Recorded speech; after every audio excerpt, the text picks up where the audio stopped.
প্রয়োজন অনুসারে আর কি এই গেটটাকে, যেমন এটা এখন অনেকটা নামায় দেওয়া আছে, এই যে পানিটা আটকে আছে।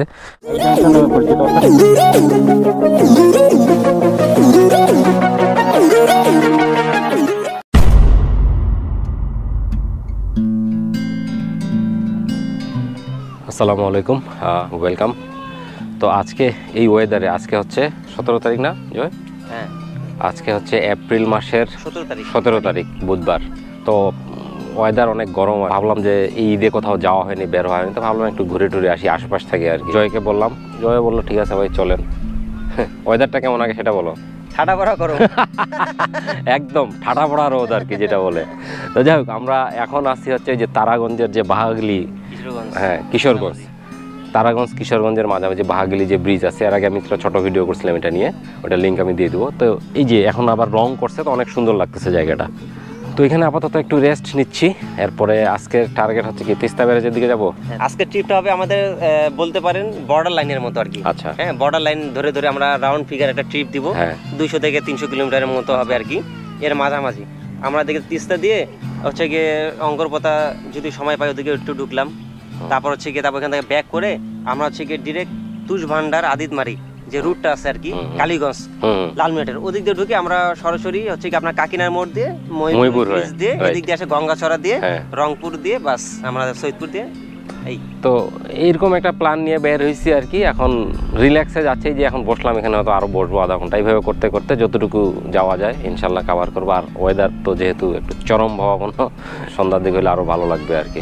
তো এই অবস্থা। তা আবার রাস্তায় কথা হচ্ছে।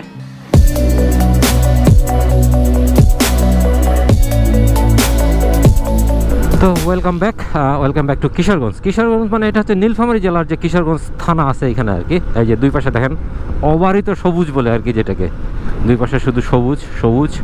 আমরা হচ্ছে বাহাগলি ব্রিজ থেকে বের হয়ে এখন তিস্তা ব্যারেজের দিকে যাব। এই যে এই ক্যানেল ধরে ওই যে এই রাস্তা দিয়েও সোজা চলে যাওয়া যায় আর কি। এইটা হচ্ছে তিস্তা ব্যারেজেরই একটা ক্যানেল আর কি, একটা অংশ। তিস্তা ব্যারেজটা যেহেতু একটা সেচ প্রকল্প, তো তারই আর কি একটা ক্যানেল এদিকে গেছে, ওই দিকে আরও গেছে। তো মূলত আমার টার্গেট ছিল ওই ধারটা ধরে যাওয়ার, কিন্তু এখন প্রচুর ভাঙ্গাচুরা আছে রাস্তায়, সো ওই দিক দিয়ে যাচ্ছি না, এটা আরেকটা রাস্তা দিয়ে যাচ্ছি।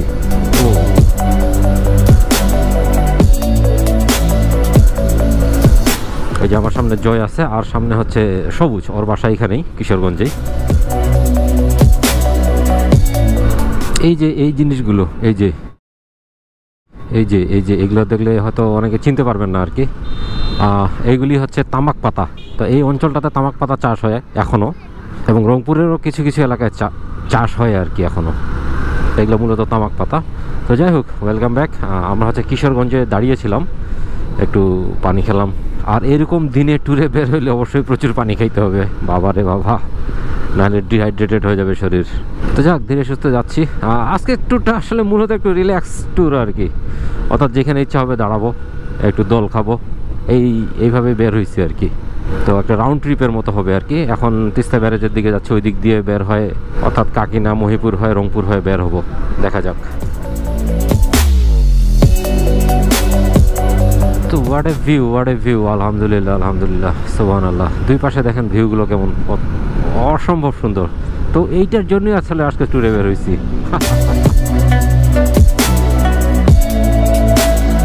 So welcome back. এটা হচ্ছে আমরা এখন হচ্ছে নীলফামারী জেলার মধ্যে আছি, বাট থানাটা চেঞ্জ হয়ে গেছে, অর্থাৎ এতক্ষণ ছিলাম কিশোরগঞ্জ থানা, এটা হচ্ছে জলঢাকার এই জায়গাটার নাম হচ্ছে ট্যাঙ্গনমারি।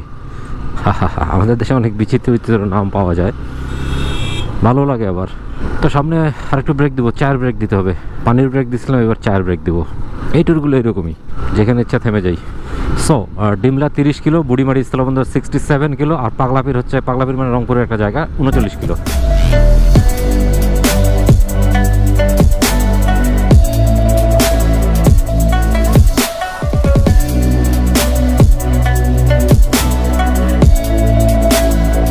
তো বাঙালি স্বভাবতই বাঁশপ্রিয় জাতি, মানে আমরা বাঁশ দিতে পছন্দ করি, আবার পাহাড়ে গেলে আপনাকে বাঁশ খেতে হবে। তো এই এলাকাটাও দেখলাম প্রচুর বাঁশ, রাস্তার দুই ধারে প্রচুর বাঁশ। এই যে এখন সব বাঁশের ঝোপ, তো এদিকে এটাকে বাঁশের ঝোপ বলা হয়, যে বাঁশ কাটে রাখা হয়েছে। So if you need any bamboo, যদি আপনার বাঁশের প্রয়োজন হয়, আপনি এলাকায় আসলেই বহু বাঁশ পেয়ে যাবেন। তো আপনারা যদি হচ্ছে সৈয়দপুরের দিক থেকে আসেন তাহলে এই যে এই রাস্তা দিয়েও আসতে পারেন, অর্থাৎ কিশোরগঞ্জ হয়, টাঙ্গনমারি হয়, জলঢাকা হয় আর কি।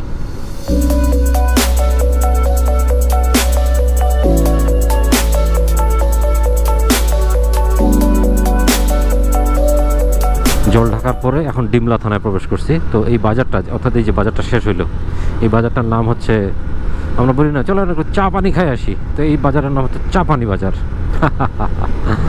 এইভাবেই হয়তো নামটা তৈরি হয়েছে, জানি না। So welcome back to Teesta barrage. না না না, এখন একজাক্টলি আসি নেই, আসে গেছি আর কি, এই সামনেই তিস্তা ব্যারেজ। সো এই হচ্ছে তিস্তা ব্যারেজ এলাকায় ঢুকে গেলাম আমরা।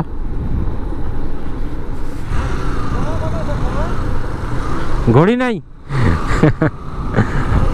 আজকে আমি আসলে ইচ্ছে করে ঘড়ি নিয়ে আসি নাই, কারণ সময় দেখে দেখে চলবো না আজকে, এই জন্যই। সো ওই যে তিস্তা ব্যারেজ, অর্থাৎ যেটা গেটগুলো আর কি, পুরোটাই ওই যে দেখা যাচ্ছে সামনে। এখন পানি কম আছে, কারণ বর্ষাকাল এখনো দেরি আছে, শীত শেষ হলো। সো একটা জায়গায় বসবো আমরা। হ্যাঁ, এদিকে যাবা না? কোথায় মসজিদ, কোথায়? চলো। সেইটা হচ্ছে গেস্ট হাউস, সরকারি গেস্ট হাউস। এই পাশটা আসলে নীলফামারী জেলার মধ্যে পড়ছে, আর এই পাশটা হচ্ছে লালমনিরহাটের মধ্যে পড়ছে। এখন পানি নেই বললেই চলে আর কি। যখন বর্ষায় আসা যায় তখন এটা রূপটা আবার অন্যরকম হয়ে যায় একদম। তো যাই হোক, আমরা হচ্ছে সামনে মসজিদে নামাজ পড়বো, আবার ব্যাক করে আসবো এদিকে।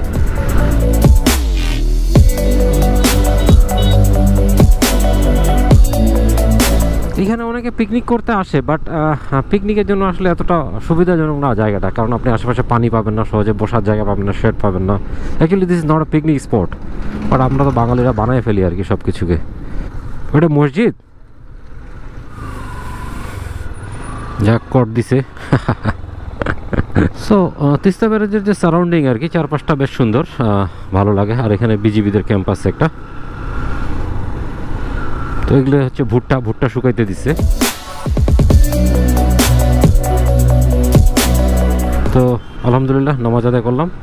তো এখন আবার হচ্ছে তিস্তা ব্যারেজের, অর্থাৎ যেদিক দিয়ে আসলাম আমি তখন দেখাইলাম, ওই সামনে যাই একটু বসবো, একটু দল খাবো, কিছুক্ষণ এখানে রেস্ট নেবো আর কি এক কথায়। দেন উইল গো হেড, আবার এই পাশেই আসবো, এই পাশ দিয়ে আসে, অর্থাৎ এই কাকিনা দিয়ে মহিপুর দিয়ে চলে যাবো আমরা ইনশাল্লাহ। এখন যদিও ওই যে শুকনো দেখা যাচ্ছে, পানি নেই তেমন বললে চলে, কিছু কিছু জায়গায় পানি আছে, কিন্তু আপনি যখন বর্ষাকালে আসবেন তখন এর সর্বনাশা রূপটা দেখতে পাবেন। এখন তো আসলে খুব শান্তশিষ্ট ভদ্র ছেলের মতো মনে হচ্ছে আমার মতো, কিন্তু বর্ষাকালে একদম বাবরা ফুলে ফেপে উঠে আর কি। এই পাশ থেকে একটু ঘুরে আসে আমরা এদিকে বসবো একটু ফাঁকা জায়গা দেখে। ক্রাউডের জায়গা সবসময় অ্যাভয়েড করার চেষ্টা করি।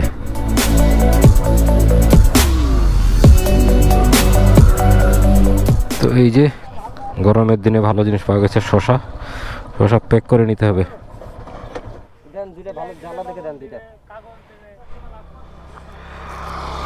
অর্থাৎ মেন নদী হচ্ছে এটা, আর এখানে হচ্ছে সেচ প্রকল্পের মাধ্যমে ডান পাশে ঘোরানো হয়েছে, অর্থাৎ যেই ক্যানেলের পাশ দিয়ে আসলাম আর কি আমরা। ফাইনালি আমরা আবার যাচ্ছি, এখানে একটু শশা কিনলাম, বাঙ্গি কিনি নেই। ওই সামনে যাই বসবো।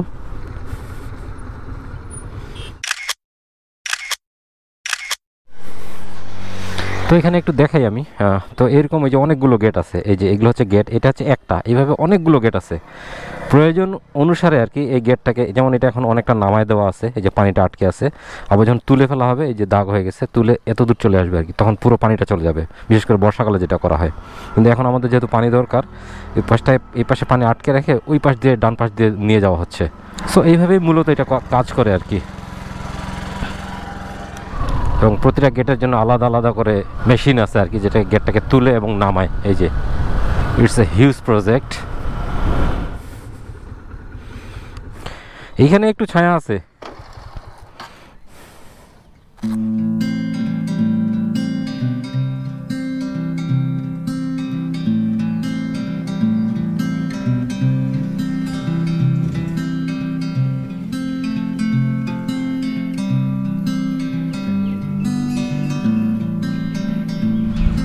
তো যাই হোক, আমরা অর্থাৎ তিস্তা ব্যারেজের এটা হচ্ছে পূর্ব দিক, তাই না জয়? তিস্তা ব্যারেজের পূর্ব দিক, অর্থাৎ এখানে ওই যে ইউক্যালিপটাসের বাগান যেটা আর কি, এখানে অনেকক্ষণ ছিলাম আমরা, প্রায় 1-1.5 ঘন্টা ছিলাম। তো 1-1.5 ঘন্টা থাকার পর এখন উঠবো আর কি আমরা, এখনও লাঞ্চিত হয়নি আমরা, মানে লাঞ্চ করিনি আর কি এখনও লাঞ্চ করিনি। তো সামনে যাই আমরা, ডান দিকে যাব, অর্থাৎ যে কাকিনা মহিপুরের দিকে, তো এই দিকে যাই একটু লাঞ্চ করে তারপর আমরা হয়তো চলে যাব আর কি। কী লাগবে, কিছু লাগবে? স্যারকে চেনেন? তো যাই হোক, তো এই আর কি, তো এখন থেকে উঠবো। ওকে, রাস্তায় আবার কথা হচ্ছে। তো ওয়েলকাম ব্যাক। একটু আগে আমরা হচ্ছে তিস্তা ব্যারেজের ওখান থেকে বের হলাম আর কি। এখন বাজে অলমোস্ট 3:30, প্রায় 3:30 বাজে। আর এখন হচ্ছে আমরা আছি লালমনিরহাটের হাতিবান্ধা আর কি, যেটা। তো এখনও লাঞ্চ করা হয়নি, দেখি সুইটেবল একটা জায়গা খুঁজতেছি, এরপর লাঞ্চ করে নেব। লাঞ্চ করে নিয়ে দেন উইল কন্টিনিউ অ্যাগেন।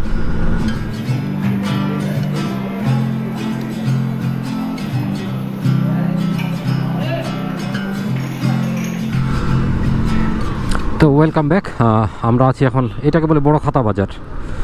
বড় খাতা বাজার, আমরা যে লিখি না খাতা, ওই খাতা, বড় খাতা। তো যাই হোক, এটা হচ্ছে হাতিবান্ধা থানার মধ্যে পড়ছে আর কি, লালমনিরহাটের। তো এখানে আমরা লাঞ্চ করলাম একটা জায়গায়, একটা হোটেলে, রহমানিয়া নাকি, বেশ ভালোই আর কি। তার মানে হাতিবান্ধা থানাটা যথেষ্ট বড়। অনেকক্ষণ ধরে রাইড করতেছি, হাতিবান্ধা থানা শেষ হচ্ছে না। এই যেগুলি হচ্ছে তামাক পাতা, এই যে ডান দিকে। রাস্তা এত বাম্পি, বাপরে বাপ। Of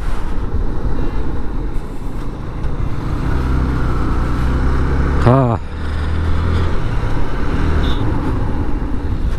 so welcome back to Kaliganj থানা। তো এটা হচ্ছে লালমনিরহাটের আরেকটা থানা আর কি, অর্থাৎ আমরা হাতিবান্ধা পার হওয়ার পরে হচ্ছে কালীগঞ্জ থানা পেলাম। সো এই বাজারটাকে বলে আর কি তুষভান্ডার বাজার। তুষভান্ডার, অর্থাৎ কালীগঞ্জ থানার মধ্যেই পড়ছে এটা, এই বাজারটা। সো ফাইনালি এটা হচ্ছে কাকিনা বাজার, এটাও কালীগঞ্জ থানার মধ্যে। এই রাস্তা যতটুকু চওড়া, কিন্তু তার চেয়ে আই থিঙ্ক, এই যে তামাক, তো তার চেয়ে আসলে ট্রাফিক বেশি চলাচল করে এটাতে, কারণ এই রাস্তাটা চলে গেছে বুড়িমারিতে, স্থলবন্দরে। দ্যাটস ওয়াই এই রাস্তার উপর প্রেশার বেশি, কিন্তু রাস্তা ওই তুলনায় অনেক ন্যারো, আসলে আরও ওয়াইড করা দরকার। এই রাস্তাটা কি, সো অনেকদিন আগে আসছিলাম, ভুলে গেছি। এই রাস্তাটা গেছে হচ্ছে মহিপুরের দিকে, অর্থাৎ ডান দিকে আসতে হবে আর কি। কাকিনা বাজার থেকে ডান দিকে যে রাস্তাটা ঢুকে গেছে, এটা হচ্ছে মহিপুরের দিকে গেছে। So we are taking this road. এই যে রংপুর 19 কিলো এখান থেকে দেখাচ্ছে। সো রংপুর এখান থেকে আরও 14 কিলোমিটার। আর এইটা হচ্ছে মহিপুর ব্রিজ। আগে এতটা গ্যাঞ্জাম ছিল না, খুব কম দোকানপাট ছিল এখানে, কিন্তু এখন গঙ্গাচড়া শেখ হাসিনা সেতুর দৈর্ঘ্য 850 মিটার। তো মহিপুর যে ব্রিজ, অর্থাৎ গঙ্গাচড়া যে ব্রিজ, এটা একটু নিচে নামি আর কি। এর আগে আমি নামি নেই, এর আগে আসছি যদিও। তো একটু নেমে দেখি, বাবা কি সুন্দর ধুলো।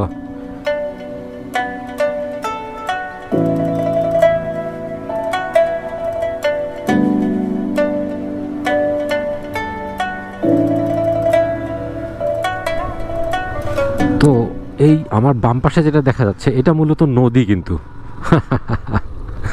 মানে বর্ষাকালে নদী হবে আর কি। এখন হচ্ছে ভুট্টা ক্ষেত। আমাদের দেশের অনেক নদী এরকম, আসলে বর্ষাকালে ছাড়া পানি, অর্থাৎ প্রবাহ থাকে না, এমনি সময় দেখা যাচ্ছে পুরো একদম শুকনো ভূমি হয়ে যায়। তো এটা হচ্ছে তার উদাহরণ। So this is the river, এই হচ্ছে মূল নদী আর কি। আসলে এইখানে কিছুটা প্রবাহ আছে। তো চায়নাবাদের একটা ফিল পাচ্ছি আর কি এখানে। ওয়াও। সো এগুলো আসলে অফবিট প্লেস, অনেকে আসে মহিপুর ব্রিজে আসে, ওইখান থেকে চলে যায়, বাট এই জায়গাগুলো অনেক সুন্দর আসলে। সো দিস আর, এগুলো হচ্ছে তামাক পাতা, এগুলো শুকোয় তারপর প্রসেসিং হয় আর কি। এই অঞ্চলটাতে প্রচুর চাষ হয় এটা। এগুলো যেহেতু, অর্থাৎ কি বলবো, যে পলি বিধৌত মাটি আর কি। আসলে নদীর সাথে প্রচুর পলি আসে, অর্থাৎ উর্বর মাটি আর কি। এই যে বাঙালির কাজ, আসছে, খাইছে, ফেলে চলে গেছে। তো এইগুলিতে কিন্তু বাদাম চাষ হয়, যে এইগুলি যে দেখা যাচ্ছে, এগুলি হচ্ছে বাদাম, অর্থাৎ আমরা যেটা চীনা বাদাম খাই আর কি, সেই বাদামটা। তো এই হচ্ছে ব্রিজ, ব্রিজে উঠলাম আর কি, যেহেতু এখন চলে যাব আমরা। তো ভ্লগটা আমি শেষ করে দেবো, কারণ হচ্ছে সন্ধ্যা হয়ে গেছে, এখন আর দেখানোর তেমন কিছু নেই, অন্ধকার হয়ে আসতেছে। আর আমরা মূলত হচ্ছে রংপুর হয়ে মেন শহরে ঢুকবো না, তারপর সরাসরি আমি হচ্ছে সৈয়দপুর দিয়ে দিনাজপুর চলে যাবো আর কি। তো থ্যাংকস ফর ওয়াচিং, আল্লাহ হাফেজ।